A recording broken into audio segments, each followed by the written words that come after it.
ಗುರುಗಳೇ, ಇವತ್ತು ಈ ಕಾರ್ಯಕ್ರಮದ ಹೆಸರೇ ಧರ್ಮ ಸಂಗಮ ಅಂತೇಳಿ. ಓಕೆ, ನಾವ್ ಎಷ್ಟೇ ಪ್ರಯತ್ನ ಪಟ್ಟರು ಕೂಡ ಸಂಗಮವನ್ನಾಗಿ ಮಾಡೋದಕ್ಕೆ ಧರ್ಮವನ್ನ ಮುಂದಾದ್ರೂ ಕೂಡ ಅಲ್ಲಿ ದಂಗಲ್ಲೇ ಆಗ್ತಾ ಇರುತ್ತೆ.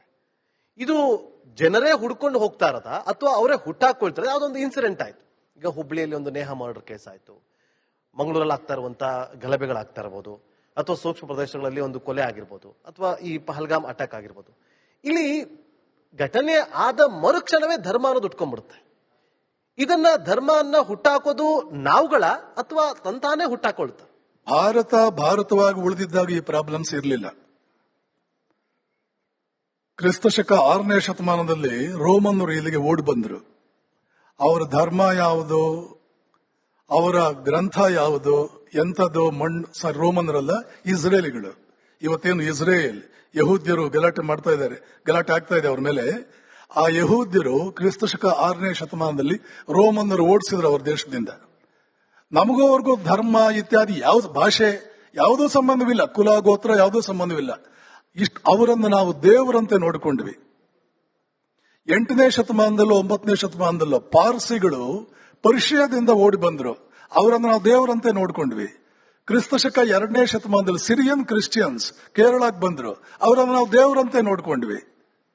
ಆವಾಗ ನಾವು ಪರಧರ್ಮದವರನ್ನ ನಮ್ಮವರನ್ನೇ ನೆಗ್ಲೆಕ್ಟ್ ಮಾಡಿ ಪರಧರ್ಮದವರನ್ನ ಪ್ರಿಫರೆನ್ಸ್ ಕೊಟ್ಟು ನೋಡ್ಕೊಂಡ್ವಿ. ಈ ಪ್ರಾಬ್ಲಮ್ಗಳು ಅವಾಗ ಇರಲಿಲ್ಲ. ಈ ಪ್ರಾಬ್ಲಮ್ಗಳು ಬಂದಿದ್ ಯಾವಾಗ? ಇನ್ಯಾವುದೋ ಒಂದು ಕೆಟ್ಟ ಪ್ರಭಾವ ಈ ದೇಶದ ಸಮಾಜ ಮೇಲೆ ಆಗೋದಕ್ಕೆ ಪ್ರಾರಂಭವಾಯಿತು.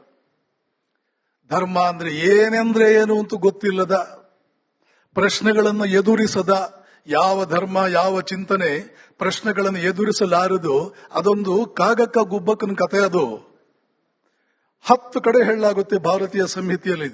ಕ್ವಶನರ್ಸ್, ಪರೀಕ್ಷೆ ಮಾಡಿ ನಮ್ಮನ್ನ. ಪ್ರಶ್ನೋಪನಿಷತ್ ಅಂತಲೇ ಒಂದು ಉಪನಿಷತ್ ಇದೆ. ಉಪನಿಷತ್ತುಗಳಲ್ಲಿ ಒಂದು 500 ಪ್ರಶ್ನೆ ಕೇಳ್ತೀರಾ ನೀವು, ಒಂದು 500 ಪ್ರಶ್ನೆ ನೋಡ್ತೀರಾ. ಕೃಷ್ಣ ಹೇಳ್ತಾನೆ, ಪ್ರಶ್ನೆ ಕೇಳು ಗುರುವನ್ನ. ರಾಮಕೃಷ್ಣರು ಹೇಳ್ತಾರೆ, ಅಮ್ಮ ಜಗನ್ಮಾತೆ ಪ್ರಾರ್ಥನೆ ಮಾಡ್ತಾರೆ, ನನ್ನ ಅನುಭವಗಳನ್ನು, ನನ್ನ ಜೀವನವನ್ನು ಹಗಲು ರಾತ್ರಿ ಪರೀಕ್ಷೆ ಮಾಡುವ ಒಬ್ಬ ಶಿಷ್ಯನನ್ನು ಕಳಿಸ್ಕೊಡು. ಇದು ಧರ್ಮ, ಇವನು ಧಾರ್ಮಿಕ ಗುರು. ಬೇರೆ ಎಲ್ಲಿ ನೋಡ್ತೀರಿ ನೀವು ಇದನ್ನ? ನನಗ್ ಗೊತ್ತಿಲ್ಲ, ಇರಬಹುದೇನೋ. ನಾನು ಮತಾಂಧನ ಆಗೋದಕ್ಕೆ ಇಷ್ಟ ಇಲ್ಲ. I have not come across, at least in my case. Probably you know, I don't know. But as far the religion that I belong to, ಯಾವ ಧರ್ಮಕ್ಕೆ ನಾನು ಸೇರಿದ್ದೇನೆ, ಅಲ್ಲಿ ಮಾತ್ರ ವಿಜ್ಞಾನ ನಾಚಿಕೊಳ್ಳುವಷ್ಟು ವೈಜ್ಞಾನಿಕತೆ ಇದೆ. ಆಧುನಿಕ ವಿಜ್ಞಾನದಲ್ಲಿ ನಾನು 10 ದೋಷಗಳನ್ನು ತೋರಿಸ್ತೇನೆ, ಆದರೆ ಯಾವ ಧರ್ಮಕ್ಕೆ ನಾನು ಸೇರ್ತೀನಿ ಅದರಲ್ಲಿ ನೀವು ದೋಷಗಳನ್ನು ತೋರಿಸಲಾರ್ರಿ. ಸಾರ್ವಜನಿಕವಾಗಿ ಜಗತ್ತೆಲ್ಲ ಕೇಳಿಸ್ಕೊಳ್ತಾ ಇರೋ ಈ ಕಾರ್ಯಕ್ರಮದಲ್ಲಿ ನಾನು ಹೇಳ್ತಾ ಇದ್ದೇನೆ. ಸೊ ಧರ್ಮ ಅಂದ್ರೆ ಏನು ಅನ್ನೋದನ್ನು ಮೊದಲು ಹೇಳ್ಕೊಡಿ. ಅದು ವರ, ಅದನ್ನು ಶಾಪವನ್ನಾಗಿಸಿರೋದು ಅದು ಯಾರ ಕೈನಲ್ಲಿ ಹೋಗಿದೆ ಅಂದ್ರೆ ಅತ್ಯಂತ ಅಜ್ಞಾನಿಗಳ ಕೈನಲ್ಲಿ ಹೋಗ್ಬಿಟ್ಟಿದೆ. ಅದು ಧರ್ಮ ಇರಬೇಕಾದ್ದು. Dharma is the highest science. Krishna ಅವತ್ತು ಹೇಳಿದ, ಆಧ್ಯಾತ್ಮ ವಿದ್ಯಾ ವಿದ್ಯಾನಾಂ I the spiritual science among all sciences. ಬೇರೆಲ್ಲ ಸೈನ್ಸ್ಗಳನ್ನು ನೋಡಿದ್ರೆ ನಾನು spiritual science is the highest science. ಯಾಕೆ? Every other science is a branch of spiritual science. ಇದೆಲ್ಲ ಗೊತ್ತಿಲ್ಲ. ನಾನು ಧರ್ಮದ ಬಗ್ಗೆ ಹೀಗೆಲ್ಲ ಮಾತಾಡಿದ್ರೆ ಸುಳ್ಳು ಹೇಳ್ತಿದ್ದಾರೆ ಸ್ವಾಮಿಗಳು ಅಂದ್ಕೊಳ್ತಾರೆ. In fact I wanted a very enlightened audience. University professors, ಸೈಂಟಿಸ್ಟ್ಗಳು ಇವರೆಲ್ಲ ಇದ್ದಿದ್ರೆ ಚೆನ್ನಾಗಿರೋದು. ಅವರೆಲ್ಲ ಒಂದು ಸ್ವಲ್ಪ ಗೊತ್ತಾಗೋದು, ಕಲ್ಪನೆ ಬಂದಿರೋದು ಧರ್ಮ ಅಂದ್ರೆ ಏನು ಅಂತ. ಅಂಥವ್ರನ್ನ next time at least you please bring the high intellectual cream of Bangalore. Next time ಆದ್ರೂ ಕರ್ಕೊಂಡು ಬನ್ನಿ. ಸಾರಿ, ಬೇಜಾರು ಮಾಡ್ಕೋಬೇಡಿ, ನಿಮ್ ಬಗ್ಗೆ ನಾನು ಮಾಡ್ತಾ ಇರೋದಲ್ಲ. ಅಂಥ those people need it. News paper editors ಇವರೇ ಏನೇನೋ, ಯಾಕಂದ್ರೆ ಒಪಿನಿಯನ್ಸ್ ಕ್ರಿಯೇಟ್ ಮಾಡೋದು, ನೆರೇಟಿವ್ಸ್ ಕ್ರಿಯೇಟ್ ಮಾಡೋದೆಲ್ಲ ಇವ್ರು ತಾನೆ. ಈಗ ನೋಡಿ, ಪೆಹಲ್ಗಾಮ್ ಪ್ರಶ್ನೆ ಬಂತು, ಹುಬ್ಬಳ್ಳಿ ಪ್ರಶ್ನೆ ಬಂತು. ಆ ಹುಬ್ಬಳ್ಳಿನಲ್ಲಿ ಪೆಹಲ್ಗಾಮ್ನಲ್ಲಾಗಲಿ ಅದೇನು ಮಾಡಿದಾರಲ್ಲ, ಕ್ರೈಮ್ಸ್ ಮಾಡಿದಾರಲ್ಲ, they don't belong to religion at all according to India. ಅವ್ರಿಗೆಲ್ಲ ನಾವು ಧರ್ಮ ಪ್ರೀಚ್ ಮಾಡೋಕೆ ಹೋಗ್ಲಿಲ್ಲ. ಯಾಕೆ? ಹೈಯೆಸ್ಟ್ ಸೈನ್ಸ್ ನ ಟಾಮ್ ಡಿಕ್ ಅಂಡ್ ಹ್ಯಾರಿಗೆ ನೀವು ಪ್ರೀಚ್ ಮಾಡೋಕ್ಕಾಗಲ್ಲ. ಆದ್ದರಿಂದ ಅಂತವ್ರಿಗೆಲ್ಲ ನಾವು ಕೊಟ್ಟ ಧರ್ಮ ಇಷ್ಟೇ. ಇದು ಪಾಪ, ಇದು ಪುಣ್ಯ. ಪುಣ್ಯ ಮಾಡು, ಪಾಪ ಮಾಡಬೇಡ. ಸದ್ಯಕ್ಕೆ ಇಷ್ಟು ತಿಳ್ಕೋ ಸಾಕು. ಇನ್ನು 5ನೇ ಜನ್ಮಕ್ಕೋ 6ನೇ ಜನ್ಮಕ್ಕೋ ಯಾವಾಗಲೂ ಮೇಲೆ ಧರ್ಮ ಅಂದ್ರೆ ನಿನ್ಗೇನು ತಿಳ್ಕೊಳ್ಳೋ ಸಾಮರ್ಥ್ಯ ಬರುತ್ತೆ. ನೀನೇ ಓಡಿ ಬರ್ತೀಯ. ಅಲ್ಲಿವರೆಗೆ ನಿನ್ ಧರ್ಮ ನಾವು ಹೇಳಿದ್ರು ನಿಂಗೆ ಅರ್ಥವಾಗಲ್ಲ. ಈ ಪೆಹಲ್ಗಾಮ್ನಲ್ಲಿ, ಹುಬ್ಬಳ್ಳಿಲಿ ಇವರೆಲ್ಲ ಯಾರು ಗೊತ್ತಾ? ಧರ್ಮ ಅಂದ್ರೆ LKGಗೂ ಬಂದಿಲ್ಲ ಅವರಿನ್ನ. ಏನೇನೂ ಅರ್ಥವಾಗದ ಸೆನ್ಸಸ್ ರಿಜಿಸ್ಟರ್ ನಲ್ಲಿ ಯಾವುದೋ ಒಂದು ಕಾಲಂನಲ್ಲಿ ಇಂಥದ್ದೊಂದು ಫೈತ್ಗೆ ಈ ಫೇತ್ ನಾವು ಸೇರಿದೀವಿ ಅಂತಿದೆ, ಅದು ಧರ್ಮ ಅಲ್ಲ. Belonging to a faith and becoming religious, absolutely they are two different things.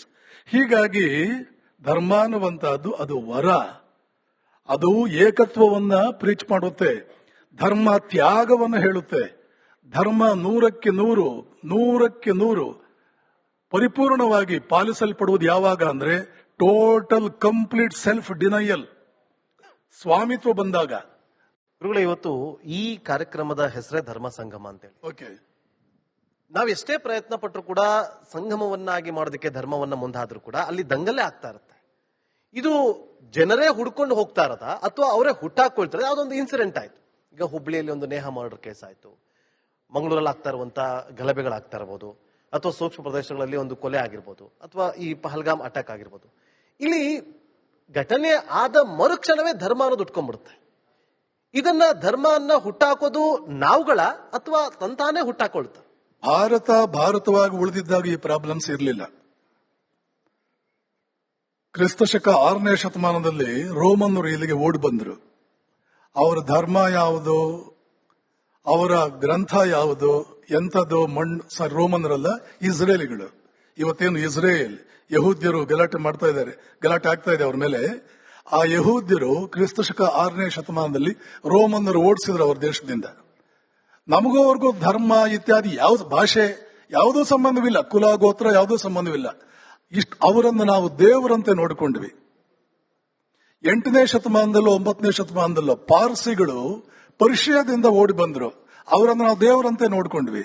ಕ್ರಿಸ್ತಶಕ 2ನೇ ಶತಮಾನದಲ್ಲಿ ಸಿರಿಯನ್ ಕ್ರಿಶ್ಚಿಯನ್ಸ್ ಕೇರಳಕ್ಕೆ ಬಂದ್ರು, ಅವರನ್ನು ನಾವು ದೇವರಂತೆ ನೋಡ್ಕೊಂಡ್ವಿ. ಆವಾಗ ನಾವು ಪರಧರ್ಮದವರನ್ನ ನಮ್ಮವರನ್ನೇ ನೆಗ್ಲೆಕ್ಟ್ ಮಾಡಿ ಪರಧರ್ಮದವರನ್ನ ಪ್ರಿಫರೆನ್ಸ್ ಕೊಟ್ಟು ನೋಡ್ಕೊಂಡ್ವಿ.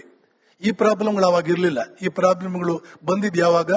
ಇನ್ಯಾವುದೋ ಒಂದು ಕೆಟ್ಟ ಪ್ರಭಾವ ಈ ದೇಶದ ಸಮಾಜ ಮೇಲೆ ಆಗೋದಕ್ಕೆ ಪ್ರಾರಂಭವಾಯಿತು. ಧರ್ಮ ಅಂದ್ರೆ ಏನೆಂದ್ರೆ ಏನು ಅಂತ ಗೊತ್ತಿಲ್ಲದ, ಪ್ರಶ್ನೆಗಳನ್ನು ಎದುರಿಸದ, ಯಾವ ಧರ್ಮ ಯಾವ ಚಿಂತನೆ ಪ್ರಶ್ನೆಗಳನ್ನು ಎದುರಿಸಲಾರದು, ಅದೊಂದು ಕಾಗಕ್ಕ ಗುಬ್ಬಕ್ಕನ ಕಥೆ. ಅದು 10 ಕಡೆ ಹೇಳಲಾಗುತ್ತೆ ಭಾರತೀಯ ಸಂಹಿತೆಯಲ್ಲಿ. ಕ್ವೆಶ್ಚನರ್ಸ್, ಪರೀಕ್ಷೆ ಮಾಡಿ ನಮ್ಮನ್ನ. ಪ್ರಶ್ನೋಪನಿಷತ್ ಅಂತಲೇ ಒಂದು ಉಪನಿಷತ್ ಇದೆ. ಉಪನಿಷತ್ತುಗಳಲ್ಲಿ ಒಂದು 500 ಪ್ರಶ್ನೆ ಕೇಳ್ತೀರಾ ನೀವು, ಒಂದು 500 ಪ್ರಶ್ನೆ ನೋಡ್ತೀರಾ.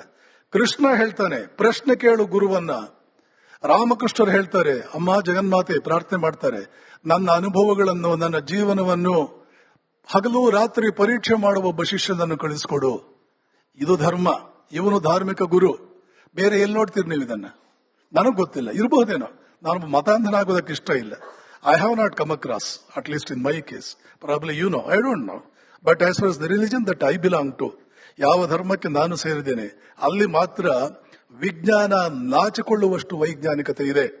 ಆಧುನಿಕ ವಿಜ್ಞಾನದಲ್ಲಿ ನಾನು 10 ದೋಷಗಳನ್ನು ತೋರಿಸ್ತೇನೆ, ಆದರೆ ಯಾವ ಧರ್ಮಕ್ಕೆ ನಾನು ಸೇರ್ತೀನಿ ಅದರಲ್ಲಿ ನೀವು ದೋಷಗಳನ್ನು ತೋರಿಸಲಾರ್ರಿ. ಸಾರ್ವಜನಿಕವಾಗಿ ಜಗತ್ತೆಲ್ಲ ಕೇಳಿಸ್ಕೊಳ್ತಾ ಇರೋ ಈ ಕಾರ್ಯಕ್ರಮದಲ್ಲಿ ನಾನು ಹೇಳ್ತಾ ಇದ್ದೇನೆ. ಸೊ ಧರ್ಮ ಅಂದ್ರೆ ಏನು ಅನ್ನೋದನ್ನು ಮೊದಲು ಹೇಳ್ಕೊಡಿ. ಅದು ವರ, ಅದನ್ನು ಶಾಪವನ್ನಾಗಿಸಿರೋದು ಅದು ಯಾರ ಕೈನಲ್ಲಿ ಹೋಗಿದೆ ಅಂದ್ರೆ ಅತ್ಯಂತ ಅಜ್ಞಾನಿಗಳ ಕೈನಲ್ಲಿ ಹೋಗ್ಬಿಟ್ಟಿದೆ. ಅದು ಧರ್ಮ ಇರಬೇಕಾದ್ದು. Dharma is the highest science. Krishna ಅವತ್ತು ಹೇಳಿದ, ಆಧ್ಯಾತ್ಮ ವಿದ್ಯಾ ವಿದ್ಯಾನಾಂ I the spiritual science among all sciences. ಬೇರೆಲ್ಲ ಸೈನ್ಸ್ಗಳನ್ನು ನೋಡಿದ್ರೆ ನಾನು spiritual science is the highest science. ಯಾಕೆ? Every other science is a branch of spiritual science. ಇದೆಲ್ಲ ಗೊತ್ತಿಲ್ಲ. ನಾನು ಧರ್ಮದ ಬಗ್ಗೆ ಹೀಗೆಲ್ಲ ಮಾತಾಡಿದ್ರೆ ಸುಳ್ಳು ಹೇಳ್ತಿದ್ದಾರೆ ಸ್ವಾಮಿಗಳು ಅಂದ್ಕೊಳ್ತಾರೆ. In fact I wanted a very enlightened audience.